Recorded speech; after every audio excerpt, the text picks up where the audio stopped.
할렐루야. 한 주간 안녕하셨습니까? 지난주 말씀은 하나님의 계시 말씀이었습니다. 하나님의 계시를 받고 싶지 않습니까? 하나님한테 계시를 받고 싶어 합니다. 그래서 삼각산에서 진짜 잠을 자지 않고 밤새도록 기도하는 사람들 철야합니다. 밥도 먹지 않습니다. 왜? 계시를 한번 받아보려고. 이 성경에 있는 이 말씀 말고 내가 직접 하나님께 음성을 듣고 싶어 합니다. 혹시 하나님의 음성을 들어보셨습니까? 22살 때 하나님의 음성을 듣고 죽다가 살았습니다. 얘야, 너를 사랑한다. 이 음성이 아니었습니다. 어떤 음성이었냐면 회개하라 였습니다. 회개하라. 저는 가정 핍박이 예정되어 있었습니다. 저희 집안에는 불교 집안이었기 때문에 자손 대대 불교 집안, 유교 집안, 그리고 신내림 받은 사람도 있었습니다. 철학적으로. 그래서 가정 핍박이 아니라 가문의 핍박이 예정되어 있었습니다. 제가 예수쟁이가 되는 순간 절단 나는 겁니다. 그래서 그것을 미리 아시고 그 개척하는 전도사님이 저보고 욥기서를 읽어보래요. 여러분 욥 알죠? 욥기서를 읽어보래요. 욥기서를 읽다가 살짝 졸았습니다.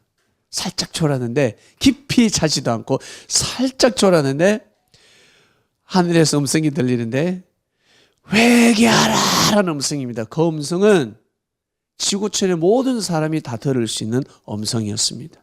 그만큼 큰 소리입니다. 그런데 저밖에 못 듣는다는 느낌. 그 큰 음성을 나밖에 못 듣는다는 그러한 음성이었습니다. 그래서 저는 길을 의심했습니다. 졸다가 벌떡 깼죠. 그럼 길을 의심하고 옆에 보니까 혹시 우리 아버지 어머니가 주무시다가 깼나 싶어서 방문을 열어보니까 두 분 다 주무시고 계시는 겁니다. 그래, 잘못 들었나라고 했습니다. 그렇게 생각하고 싶었습니다. 분명히 잘못 들은 음성이 아닌데. 그러다가 다시금 또 성경을 읽기 시작했습니다. 정신이 번쩍 들었죠. 계속 읽다 보니까 또 졸음이 싹 오는 겁니다. 그는 졸음이 눈도 감지도 않았어요. 감히지도 않고 그냥 싹 이러는데 한 번 더 음성을 들었습니다. 회개하라. 회개하라! 음성이 들리는데 얼마나 무서운지. 회개라는 뜻은 압니다. 죄를 자복하라는 겁니다. 싹싹 비라는 겁니다. 근데 죄가 생각이 나요 말이죠.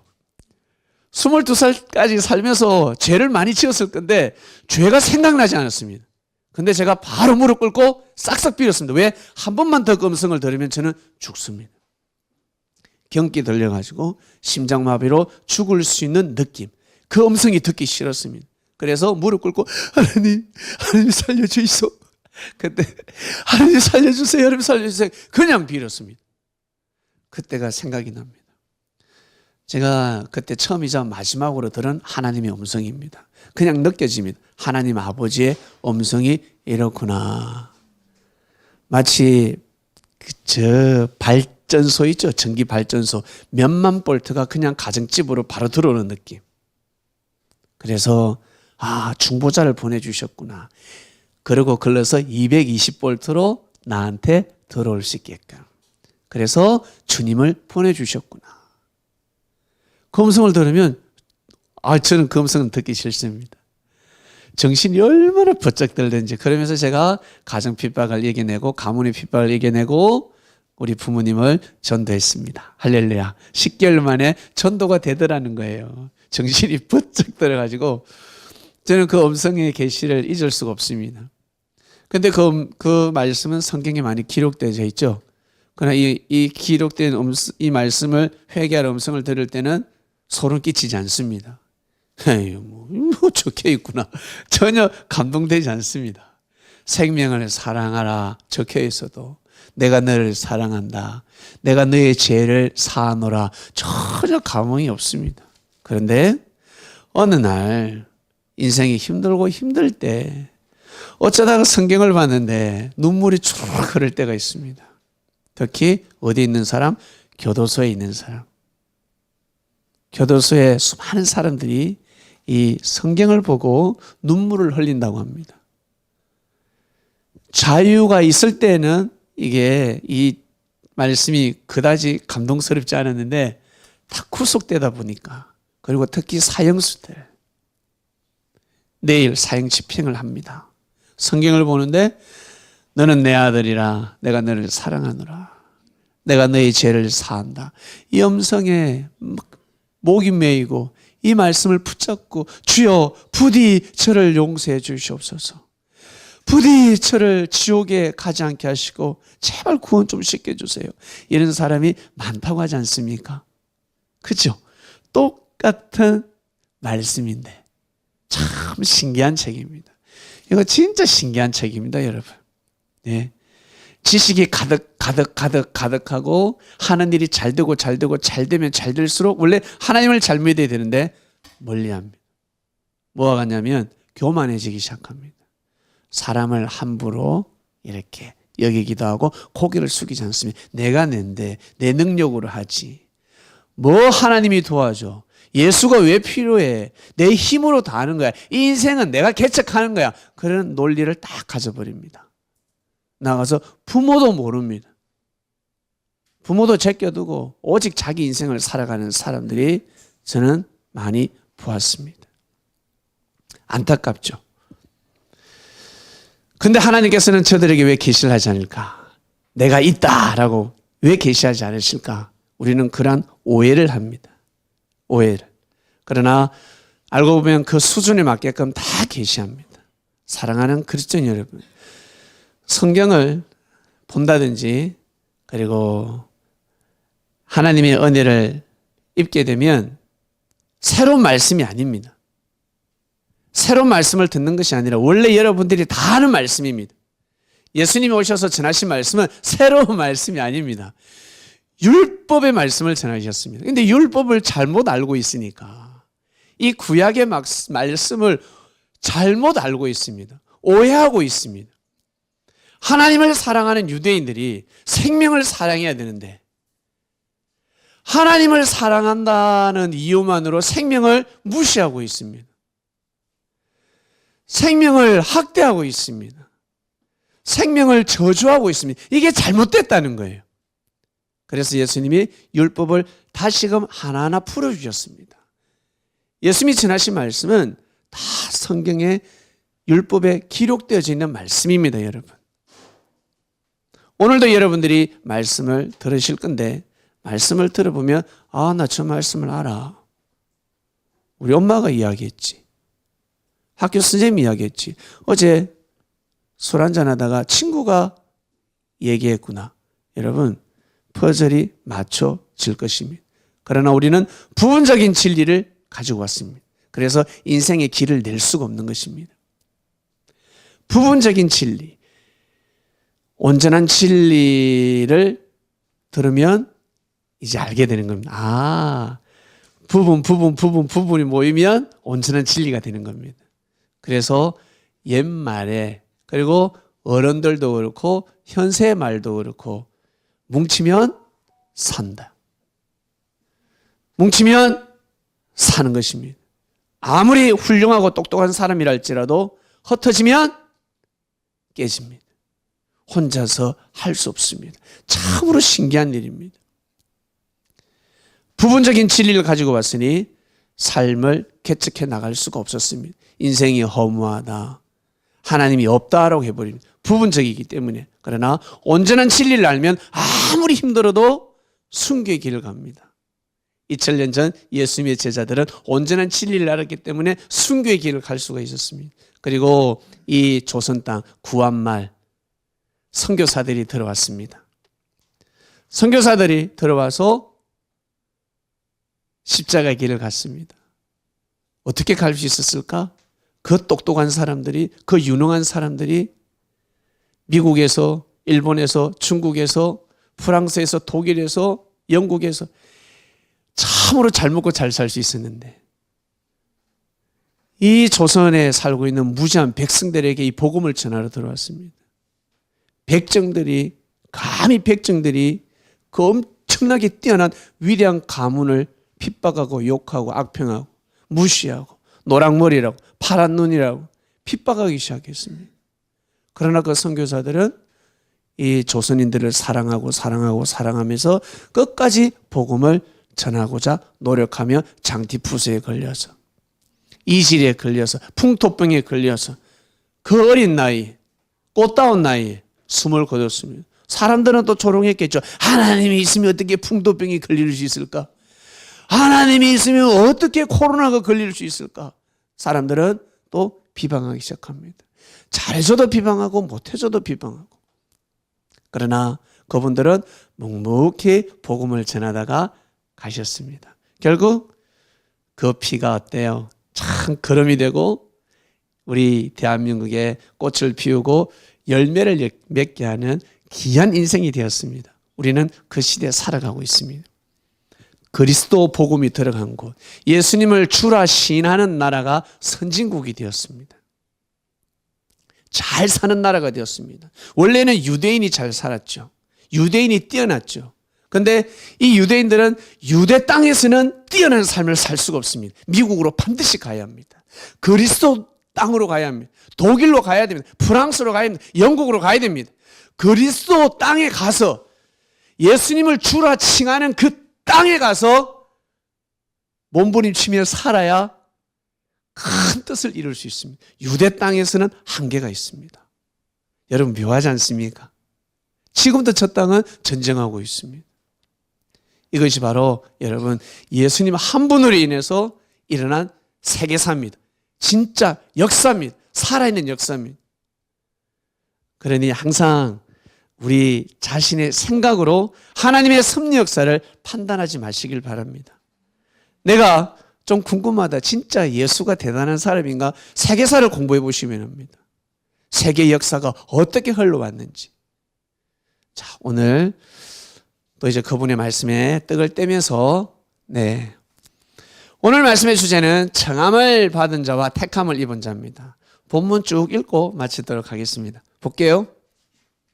예수님이 또 비유로 말씀하십니다. 왜 자꾸 비유로 말씀하실까? 예? 비유로 해야 예수님이 돌을 피해갈 수 있었고 그나마 죽음을 피해갈 수 있었습니다. 직접적으로 말을 하면 엄청난 핍박이 옵니다. 그래서 비유로 말씀하십니다. 그리고 저 비유의 주인공이 누굴까? 말을 하지 않기 때문에 어떻게 합니까? 비유로 말씀하니까. 저기 여우가 온다 그러면 누가 여우인지 알 수가 없습니다. 예수님이 비유로 말씀하시는데 비유를 들으면 또 쉬워요. 비유를 알면 상당히 쉽습니다. 천국은 마치 자기 아들을 위하여 혼인잔치를 베푼 임금과 같으니 임금이 지금 혼인잔치를 베풉니다. 천국은 그와 같다는 것입니다. 하나님의 섭리 역사는 천국인데 이 하나님의 섭리 역사는 임금이 혼인잔치를 베푸는 것과 똑같다는 거예요. 똑같은 이치라는 거예요. 자, 보겠습니다. 임금이 종을 보냈습니다. 아무나 데려오는 것이 아니라 임금이 원하는 사람이 있지 않겠습니까? 임금이 내 아들 결혼식에 왔으면 좋겠다라는 사람에게 청첩장을 보냈습니다. 종들에게 자, 요 번지 수대로 다 나눠줘. 가서 인사드리고 오시라 그래. 근데 그 청한 사람들은 혼인잔치에 오라 했는데 오기 싫어한다는 거예요. 여러분 있을 수 없는 일입니다. 용산에서 초청했습니다. 안 갈 사람이 있습니까? 막 핍박하다가도 비판하다가도 집에 왔는데 등기로 용산에서 초청장이 왔습니다. 머리를 슬슬 끄지 가볼까? 한번 가봐야 되나? 나의 어려움을 구할까? 대통령에게 구해서 대통령이 그 나의 어려움을 받아주면 달라지는데. 예를 들어서 우리 고을에 지금 도로가 하나 나야 되는데 신호등이 하나 세워져야 되는데 어렵다는 거예요. 그걸 가서 대통령에게 대통령님 이 골목에 CCTV가 반드시 설치돼야 됩니다. 우범 지역입니다. 이곳에서 계속 범죄가 일어나고 있습니다. 대통령이 듣고 눈빛만 딱 비서한테 눈빛만 또 보내잖아요. 집에 딱 오면 CCTV 설치되어 있습니다. 여러분 그러한 세상이 그 정도의 능력을 가지고 있는 거예요. 그래서 이 왕이 오라 했는데 안 가는 거예요. 우리 같으면 갔을 건데 다시 다른 종들을 보냈습니다. 청한 사람들이 뭐라고 한 줄 아세요? 오찬을 준비했고 청한 사람들에게 가서 이야기해라. 오찬. 야, 아침에 멋진 밥을 내가 준비했다 해라. 소도 잡고 살찐 짐승 잡고 뷔페로 쫙 진짜 오찬은 점심이죠. 오찬. 예? 아주 멋있는 음식을 준비했다라고 했습니다. 오소서. 그 다음 보겠습니다. 그랬더만 저희가 돌아보지도 않고 하나는 자기 밭으로 가고 자기 일하러 갔죠. 농사꾼. 그리고 사업가. 사업하러 갔습니다. 리코트링하러 갔습니다. 투자받으러 갔습니다. 투자하러 갔습니다. 이해가 가지 않습니다. 그 남은 자들은 종들을 잡아 능욕하고 죽였습니다. 욕을 보였습니다. 그리고 죽였습니다. 와, 어떻게 이런 일이 있을 수 있을까? 임금이 노하여 군대를 보내어 그 살인한 자들을 진멸하고 그 동네를 불사르고 이에 종들에게 이르되 혼인잔치는 예비되었으나 청한 사람들은 합당치 아니하니. 그 다음 보겠습니다. 사거리로 가라. 이제 만나는 대로 혼인잔치에 오라고 해라. 왕이 혼인잔치니까 사람들이 그냥 올 거야. 우와, 이런 일이, 이런 행운이 아마 좋아하면서 올 거니까 그냥 데려와. 아무나 데려와 라고 하였습니다. 종들이 길에 나가서 악한 자나 선한 자나 만나는 사람들을 다 데려왔습니다. 가자. 먹을 게 너무 많다. 왕이 여러분을 초대했습니다. 가시죠. 혼인잔치 오세요 라고 하였습니다. 혼인잔치에 손님이 가득했습니다. 그 다음 볼게요. 임금이 손님을 보러 갔는데 예복을 입지 않은 한 사람이 있었습니다. 그래도 왕의 혼인잔치에 오는데 예복은 입어야 되지 않겠습니까? 그냥 일복으로 오면 안 되잖아요. 잠옷으로, 체육복으로 오면 안 되지 않겠습니까? 그래도 내가 가지고 있는 옷 중에 제일 깔끔하고 깨끗한 옷을 입고 와야 되지 않겠습니까? 그 슬리퍼 신으면 안 되지 않겠습니까? 양볼도 신어야 될 것이고, 그죠? 나름 내가 가지고 있는 신발, 옷 중에 깨끗하게 빨래해서 그거 입고 와야 되지 않겠습니까? 근데 그렇게 하지 않았습니다. 이 한 사람 때문에 혼인잔치가 어그러질 수가 있습니다. 어떻게 예복을 안 입었는데 왜 쫓아낼까? 그 다음 볼까요? 이게 가로되 친구여, 어찌하여 예복을 입지 않고 여기 들어왔느냐 하니까 유구무원이라 했습니다. 말을 못합니다. 답을 못하고 있습니다. 임금이 사안에게 말하되 그 수족을 결박하여 바깥 어두움에 내어 던지라. 거기서 슬피 울며 이를 갈미으리라. 아니, 옷 한번 잘못 입고 왔다고 해서 어떻게 이럴 수 있을까라고가 아니라 이 한 사람이 의복을 입지 않았다는 것은 여러분 엄청나게 예의가 없었다는 것입니다. 의복을 입지 않고 아주 그냥 예의를 갖추지 않고 그냥 딱 앉아 있으면 그 한 사람 때문에 모든 분위기가 다 깨어질 수가 있습니다. 예식을 할 수가 없습니다. 그래서 내어 쫓아라라고 한 것입니다. 여러분, 이 말씀을 예수님 시대 때 한번 상상해 보세요. 그대로 일어났습니다. 예수님을 보내가지고 혼인잔치를 하려고 했는데 사람들이 바리새인들 제사장들이 왔어요, 안 왔어요? 안 왔습니다. 계시받은 사람도 안 오고 동방박사 세 사람이 분명히 이 땅에 왕이 태어났다 했음에도 불구하고 헤롯 왕은 어떻습니까? 죽이려고 하였습니다. 그러한 사람이 많았습니다. 뛰어난 사람, 훌륭한 사람이 태어났다라고 하면 경의를 표해야 되는데 그러지 않습니다. 시기 질투하기 시작합니다. 비판하고 악평해 버립니다. 첫 출발이 그리하였습니다. 이것은 예수님뿐만 아니라 각 나라별로 뛰어난 왕이 태어날 때마다 다 이러한 일이 있었습니다. 우리 조선에도 마찬가지. 여러분 태몽 어떻습니까? 왕이 태어나는 꿈을 꿔보셨습니까? 순탄하던가요? 아니면 시기 질투가 많던가요? 시기 질투가 많습니다. 내가 능력이 많으면 많을수록 하나님이 함께 하시고 하나님께 영광 돌리는데 사람들은 나를 싫어합니다. 시기 질투합니다. 비판합니다. 나가서 악평하기 시작합니다. 그럼요. 우리가 받은 능력도 그랄진데 예수님이 가져오신 그 능력은 어마어마하지 않겠습니까? 그러니 더 큰 어려움이 있다는 것입니다. 능력이 많으면 많을수록 우리 이런 말도 있어요. 미인은 안 괴롭습니까? 미인은 괴로워라는 말이 있습니다. 또 어떤 사람은 이야기합니다. 미인도 괴롭지만 못난이는 더 괴롭다. 그런 말도 합니다. 물론 맞는 말입니다. 남자가 능력이 많으면 많을수록 괴롭습니다.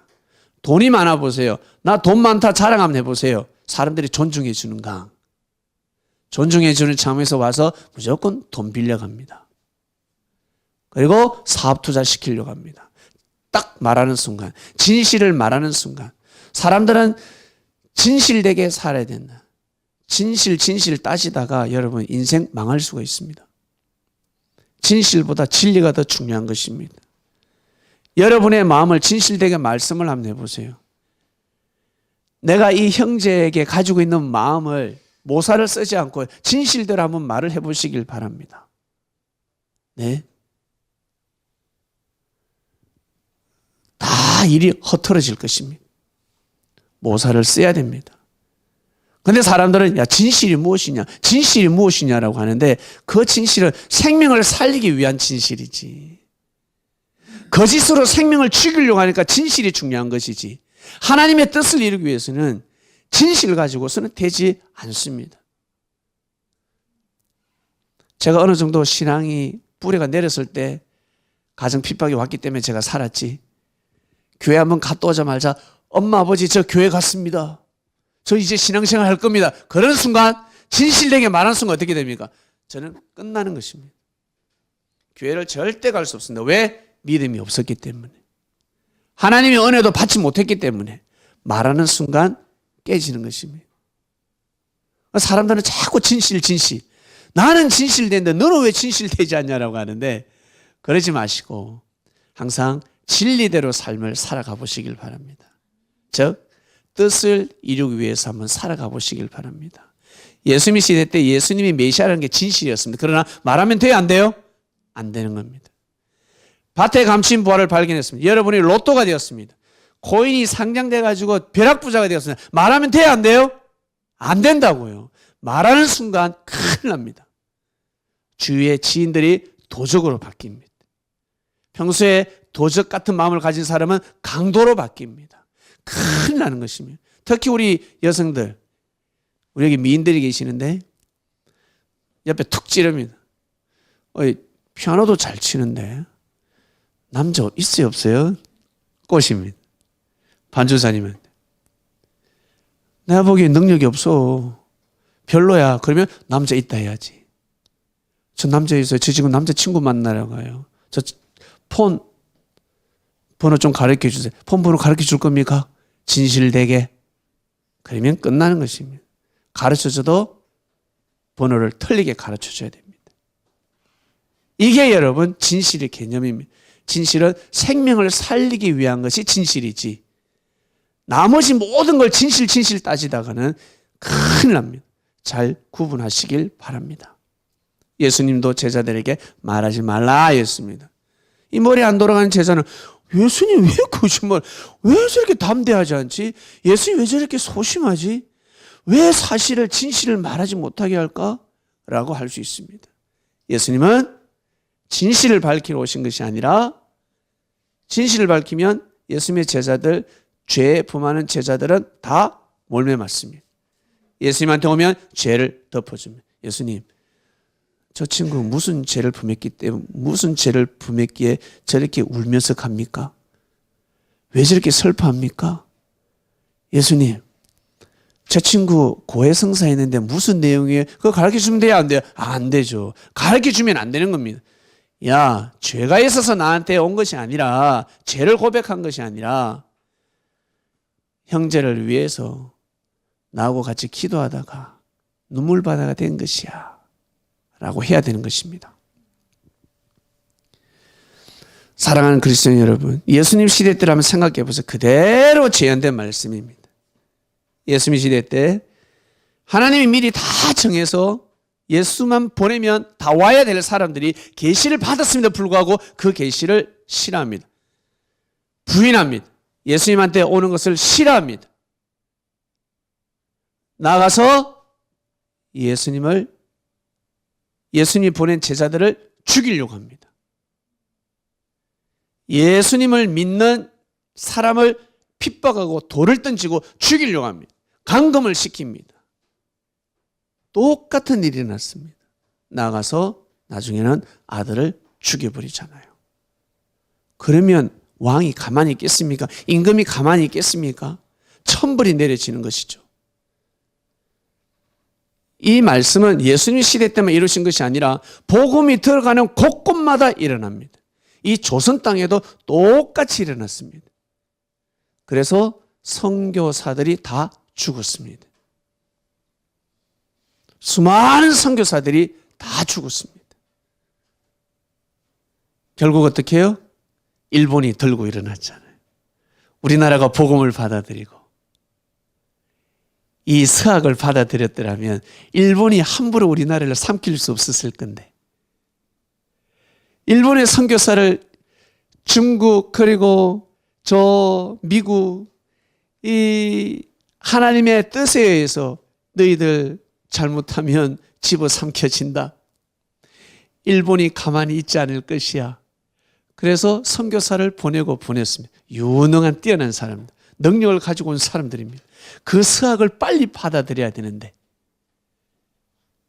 그리고 이 조선을 위해서 기도했어야 되는데, 원래 부정부패를 저지른 탄간오리들이 있다 보니까 싫은 거예요. 이제 다 싫은 겁니다. 자기가 주인이 되지 않으면 새로운 문화는 싫습니다. 그래서 배척하고 수많은 사람을 죽였습니다. 또 그런 사람들이 어때요? 일본 편에 딱 붙어가지고 어때요? 장사치 하는 겁니다. 기가 막히죠. 여러분, 청함을 받은 자는 많되 택함을 입은 자는 적으니라 하였습니다. 결국 하나님은 다 청하셨습니다. 모든 사람을 다 청합니다. 때에 맞게끔. 그러나 택함을 입지 못합니다. 청하는 것은 하나님께서 하시는 일이고, 택하는 것은, 택함을 입는 것은 우리가 입는 것입니다. 우리가 잡아야 됩니다.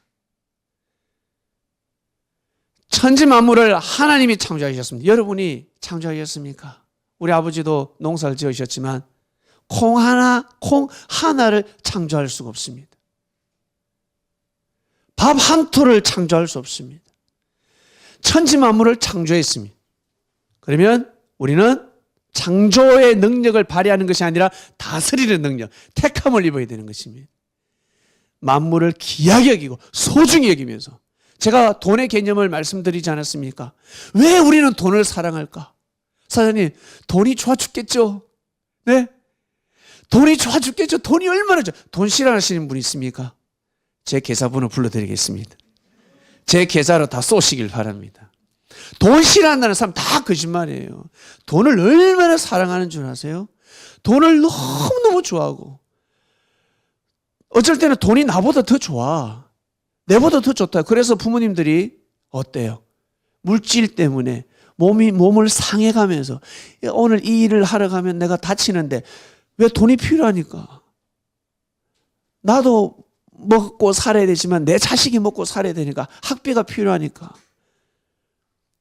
아들, 딸 시집 보내야 되니까, 장가 보내야 되니까 돈이 필요한 겁니다. 혹사하면서 돈을 마련합니다.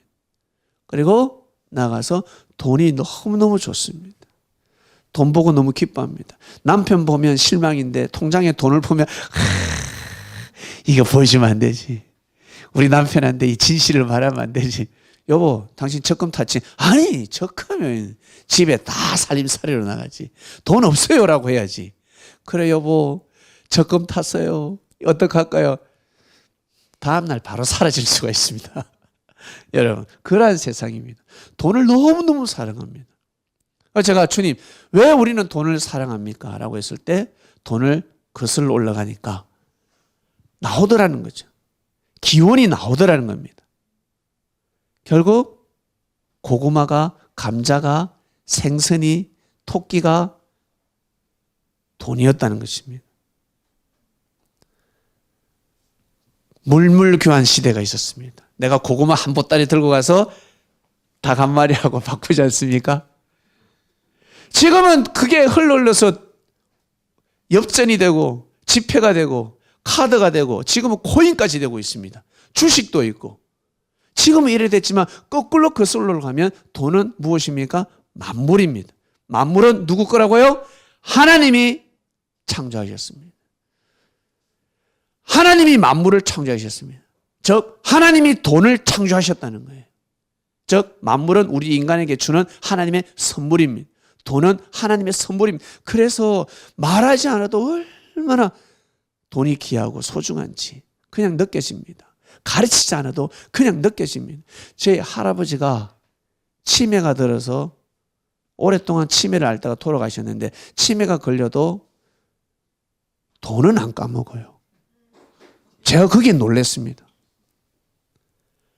돈의 가치를 잃어버리지 않아요. 제 이름은 모르는데. 저 이름은 모르고 우리 아버지 이름은 모르는데 돈의 가치를 안 잃어버리더라는 거죠. 참 신기합니다.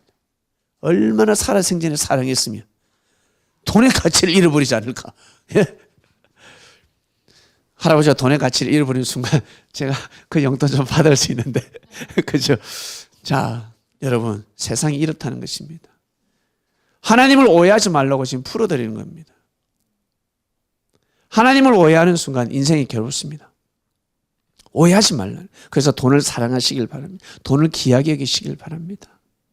그리고 돈을 잘 쓰시길 바랍니다. 만물이기 때문에 돈을 함부로 쓰면 여러분이 살고 있는 자연을 훼손시킵니다. 자연을 훼손시키면 사람이 죽습니다. 아무리 착하고 선해도 소용이 없습니다. 아무리 기도해도 소용이 없습니다. 예배를 드려도 소용이 없습니다. 만물을 오염시키면 다 죽습니다. 만물을 사랑하는 것이 곧 하나님을 사랑하는 것입니다. 만물을 반드시 귀하게 여기시고 소중히 여기시길 바랍니다. 과학이 발달하면 발달할수록 만물은 깨끗해야 됩니다. 원래대로 돌아갑니다. 원시시대대로 태초대로 돌아가야 합니다. 깨끗하게 만들어야 합니다. 과학이 이렇게 발달하고 있는 겁니다. 달 날아가라고 있는 것이 아니라 화성 가는 순간, 달 날아가는 순간 후회합니다. 내가 여기 왜 왔을까? 가고 싶죠. 내가 여기 왜 왔을까 할 것입니다. 지구가 저는 제일 아름답다고 생각합니다. 그래서 지구를 제일 소중히 여기시고 여러분 우리는 살아가야 합니다. 우리가 아무리 하나님을 잘 믿는다 해도 자연을 훼손시키면 큰 죄가 됩니다. 꼭 귀하게 여기시고 소중히 여기시길 바랍니다. 우리가 여러분 택해야 됩니다. 택함을 입어야 됩니다. 여러분이 보시기에 저 사람은 하나님한테 특별한 은혜를 입은 것 같다. 혹시 그렇게 생각이 되십니까? 저는 더 많은 노력을 했습니다. 정말 더 사랑하려고 애를 썼습니다. 하나님을 사랑하고 하나님 계속 하나님을 불러봤습니다. 하나님을 사랑합니다. 오늘 하루는 100번을 불러봐야지. 예수님 사랑합니다라고 내가 오늘 100번을 불러봐야지. 자전거 타고 갈 때 예수님 사랑합니다. 예수님 사랑합니다. 그런 도전을 해봤습니다. 아주 오래전부터. 제가 30년 지금 신앙생활을 하고 있습니다. 하루도 그러지 않고 계속해서 도전합니다. 나아갑니다. 하나님이 나에게 오시겠지. 하나님이 나를 사랑하시겠지. 하나님이 저를 사랑해 주시옵소서. 이런 기도는 해본 적이 없는 것 같아요. 왜? 하나님은 나를 사랑하시니까. 하나님을 저를 더 특별히 사랑해 주십시오. 그 기도가 이루어질 것 같습니까? 여러분 그 기도가 이루어질 것 같습니까? 한번 생각해 보시길 바랍니다. 하나님은 해와 같다 했습니다. 하나님은 똑같이 생명을 사랑하십니다. 태양과 같습니다. 각도에 따라서 그림자만 바뀔 뿐입니다. 때가 되면 그 강렬한 햇빛이 오게 되어 있습니다. 하나님은 이 인류를 동일하게 사랑하십니다.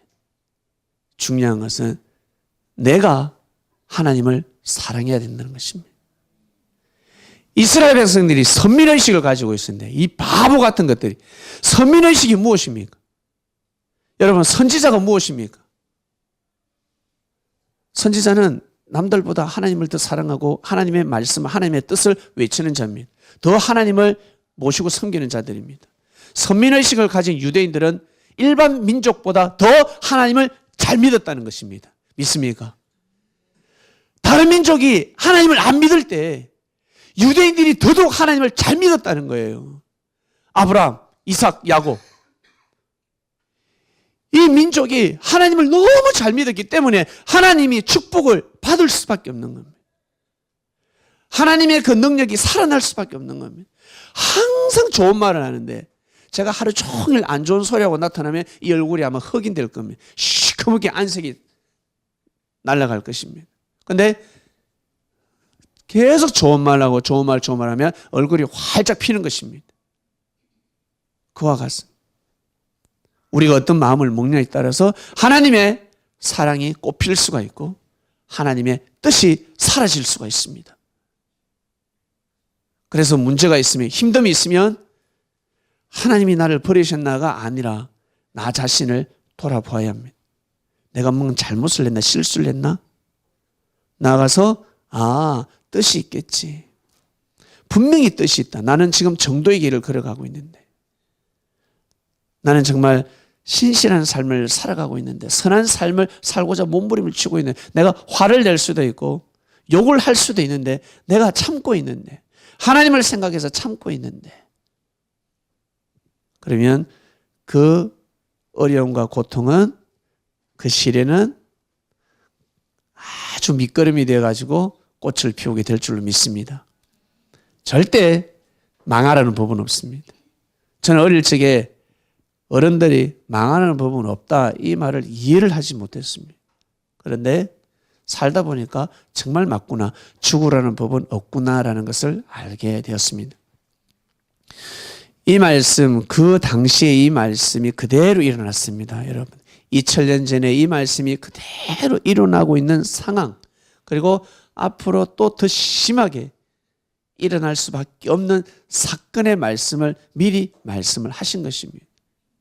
결국 이 말씀대로 되어버렸습니다. 이 말씀대로 우리 인간들이 행악을 멈춰야 되는데 이 말씀을 이루면 아니 되는데 여러분 꼭 택함을 입는 자가 되시길 바랍니다. 청함을 받았는데 청함으로 그냥 끝나지 마시고 꼭 택함을 입으시길 바랍니다. 한 가지만 말씀을 드리고 마치겠습니다. 혼인잔치 말씀이 나왔으니까 여러분 가나 혼인잔치 말씀 아세요?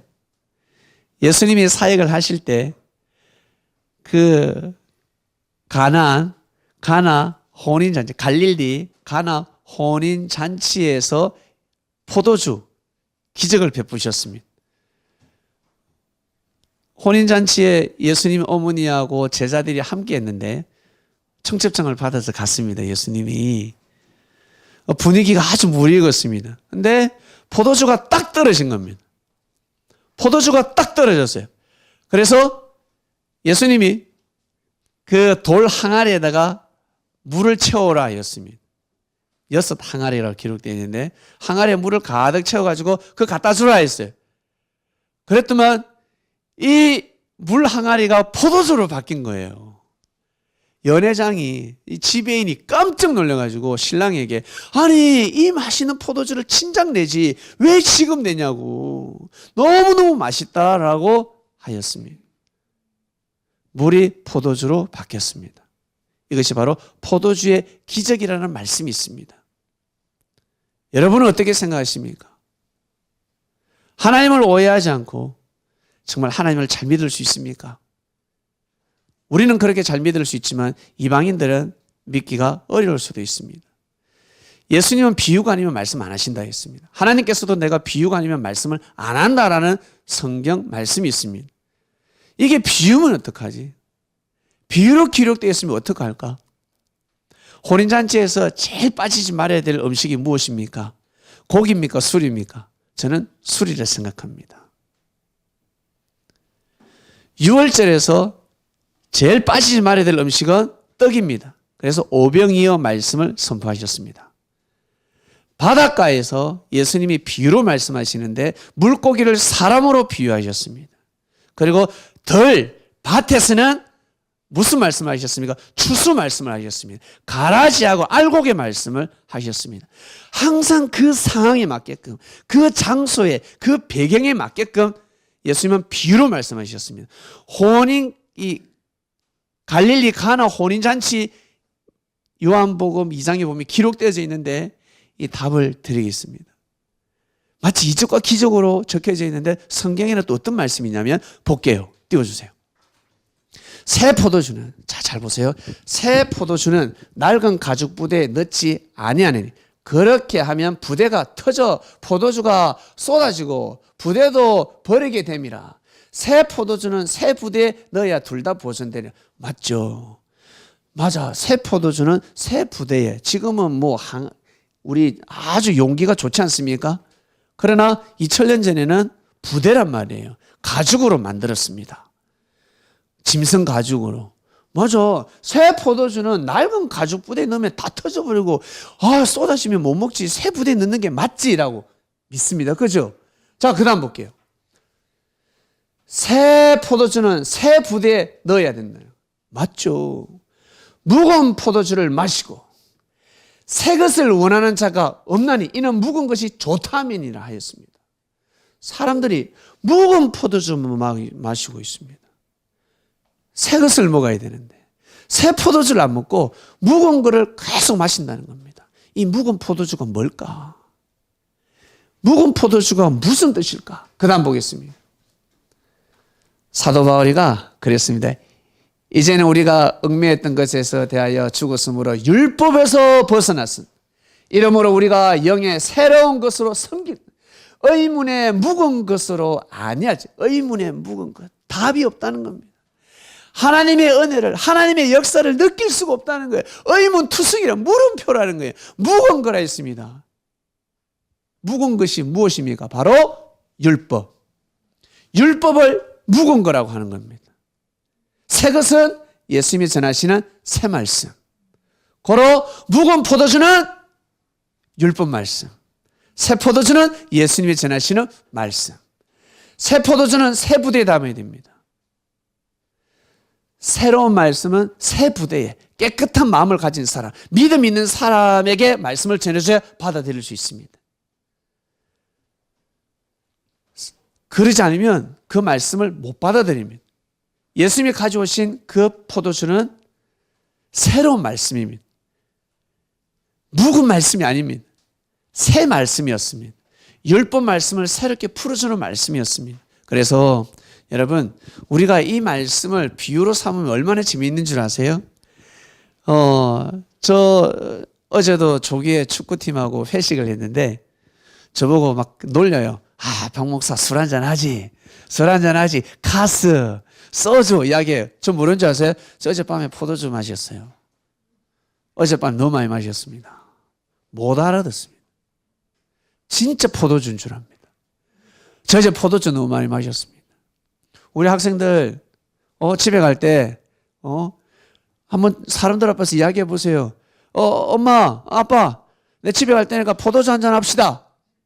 오늘 교회 갔더만 목사님이 포도주를 줘가지고 포도주 얼마나 맛있는지 졸면서 좀 마셨는데 먹을만 하고 맛있어요. 다음 주에 내 또 포도주 마시러 올 겁니다. 종로 3가. 종로 3가에 내 또 포도주 마시러 갈 거예요. 예수님 제자들이 이렇게 이야기를 못 알아듣습니다. 야, 가자. 예수한테 가자.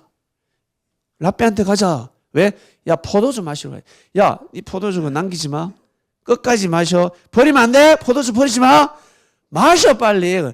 야, 내일 또 가야 돼. 우리 예수님과 같이 포도주 마시러. 율법사들은요 진짜 포도주인 줄 압니다. 이 비유를 못 알아듣습니다. 못 깨닫습니다. 하나님을 오해하지 말라고 여러분한테 말씀드리는 겁니다. 하나님의 섭리 역사를 오해하지 말라고. 혼인잔치에서 제일 중요한 음식은 포도주입니다. 술입니다. 왜 포도주로 비유를 포도주로 하셨을까? 말씀을 왜 포도주로 기억했을까? 여러분 술 먹으면 어떻습니까? 어떻습니까? 첫 번째, 기분이 좋습니다. 술 먹으면 기분이 좋습니다. 술 먹으면 먹을수록 기분 나쁜 사람이 있습니까? 술 먹으면 멍렁해지면서 기분이 좋아지고 그리고 친구하고 싸웠는데 화해를 할 수 있습니다. 맨정신으로는 화해가 되지 않습니다. 그리고 남자가 여자에게 프로포즈 할 때 쪽팔려가지고 맨정신으로는 프로포즈 할 수가 없습니다. 술을 먹어야 됩니다. 술을 먹고 프로포즈를 합니다. 그 다음 술 먹으면 덩실덩실 춤을 춥니다. 맨정신으로 춤을 출 수가 없습니다. 춤을 추는 거예요. 내가 한턱 낼게. 평소에는 꼼쟁이 지갑도 열리지 않는데 술만 들어가면 술 한턱을 내는 겁니다. 베풀더라는 거예요. 혹시 이 중에 술만 먹으면 나는 참 착해지고 사람들한테 베푼다 하는 사람은 진짜 매일 술을 드시길 바랍니다. 그렇게 사는 게 낫지. 나는 맨정신으로 살면 항상 사람을 비방하고 악평하고 욕한다. 그러면 여러분 천국 갈 수가 없습니다. 술버릇도 좋아야 됩니다. 술만 먹으면 부인한테 잘해줘. 그럼 부인은 뭐라고 생각했습니까? 우리 남편은 늘 술 먹으면 좋겠다라고 하는 겁니다. 그 정도로 여러분 중요한 것입니다. 그래서 성경에 기록되어 있는 가나 혼인잔치는 물이 포도주로 바뀐 진짜 이적과 기적이 아닙니다. 비유의 말씀입니다. 저는 그렇게 믿기 싫어요. 문자 그대로 믿고 싶어요. 예수님의 권위를 떨어뜨리기 싫어. 예, 그렇게 믿어도 되고. 둘 다 틀렸다 할 수가 없습니다. 이게 틀렸다 저게 틀렸다 할 수 없습니다. 틀린 것은 무엇입니까? 제일 큰 계명이 무엇입니까? 이 비유를 풀어주는 말씀이 큰 계명이 아니라 제일 큰 계명이 무엇입니까? 하나님을 사랑하는 겁니다. 두 번째는 생명을 사랑하는 것. 이게 제일 큰 계명입니다. 왜 바이블 미디어에서 왜 자꾸 이런 비유의 말씀을 풀어드릴까? 하나님을 오해하지 말라고. 하나님을 오해하지 말고 생명을 사랑하라고 가르쳐 주는 겁니다. 하나님을 사랑한다는 것은 말씀을 사랑하는 것이고 말씀은 생명을 사랑하라고 다 기록되어 있습니다. 생명을 심판하는 말씀은 하나도 없습니다. 용서해라, 이해해라, 양보해라, 대신 기도해줘라. 이러한 말씀이 바로 진리입니다. 교리가 다르면 어떻습니까?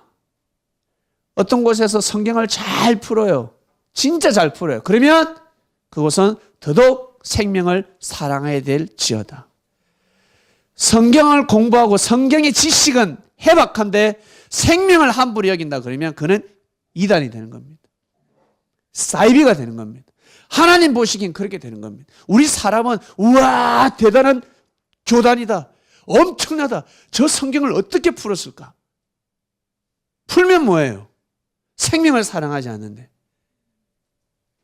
생명을 사랑한다는 것은 곧 하나님을 사랑하는 것이요. 하나님을 믿고 하나님을 사랑한다는 것은 생명을 사랑해야지만이 해당되는 말씀입니다. 우리는 아브라함의 하나님, 이삭의 하나님, 야곱의 하나님을 믿지 않습니다. 누구의 하나님을 믿습니까? 예수 그리스도의 하나님을 믿는다는 거예요. 예수 그리스도의 하나님을 믿습니다. 아브라함은 사람을 죽였습니다. 다윗도 솔로몬도 사람을 죽이는 하나님이었습니다. 자기 민족을 보호하는 생명을, 전쟁을 일으키고. 그러나 예수 그리스도는 그것이 아닙니다. 예수님은 생명을 죽이는 하나님이 아니었습니다. 십자가를 지는 하나님을 가르쳐 주셨습니다. 우리는 그것을 배우고 있습니다, 여러분. 예수님이 섬기신 하나님을 꼭 믿으시길 바랍니다. 주위에서 계속 욕 잘하고 그리고 싸움 잘하고 그 사람은 예수님이 하나님을 믿는 것이 아니라 삼손의 하나님을 믿는 것입니다. 다윗의 하나님을 믿는 것입니다. 다윗이 손에 얼마나 많은 피를 묻혔습니까? 여러분은 누구의 하나님을 믿고 싶습니까? 저는 예수님의 하나님을 믿고 싶습니다. 그 말씀을 계속해서 떡을 떼고 있는 것입니다. 하나님을 오해하지 말라고 말씀을 전해드리는 겁니다. 성경을 풀어주는 겁니다. 제발 오해하지 말고 하나님을 우리 잘 섬겨보세라는 뜻입니다. 오늘 말씀의 주제는 청함을 받은 자와 택함을 입은 자입니다. 우리는 청함을 받았습니다. 그러니 꼭 택함을 입으시길 바랍니다. 기도드리겠습니다. 사랑하는 하나님 아버지, 감사합니다. 청함을 받아서 우리는 이렇게 그리스도인이 되었습니다. 이제는 우리가 택함을 입어야 되겠습니다. 하나님의 사랑을 기다리는 것이 아니라 우리가 하나님을 사랑할 때, 우리가 하나님 앞에 나아갈 때 진정 하나님의 사랑을 느낄 줄로 믿습니다. 태양을 등지고 있으니 남향으로 집을 지어야 하는데 북향으로 집을 짓고 나서 아무리 기도한들, 아무리 주여 주여 부르짖어도 법칙이 있는데, 이치가 있는데 하나님을 오해하면서 살아가는 사람들이 너무나 많습니다. 우리가 항상 하나님을 마주 볼 수 있도록 남향에 집을 지으면서 삶을 살아가는 인생이 될 수 있도록 은혜를 베풀어 주시옵소서. 감사합니다. 꼭 택함을 입었으니 어떠한 일이 있어도 택함에서 벗어나지 않는 그리스도인들 되길 간절히 바라고 원합니다. 바이블 미디어에 와서 예배드리는 우리 그리스도인들에게 그러한 특별한 은혜를 받을 수 있도록 꼭 역사하여 주시옵소서. 감사합니다. 이 모든 기도 사랑하는 예수님의 이름으로 기도드립니다. 아멘.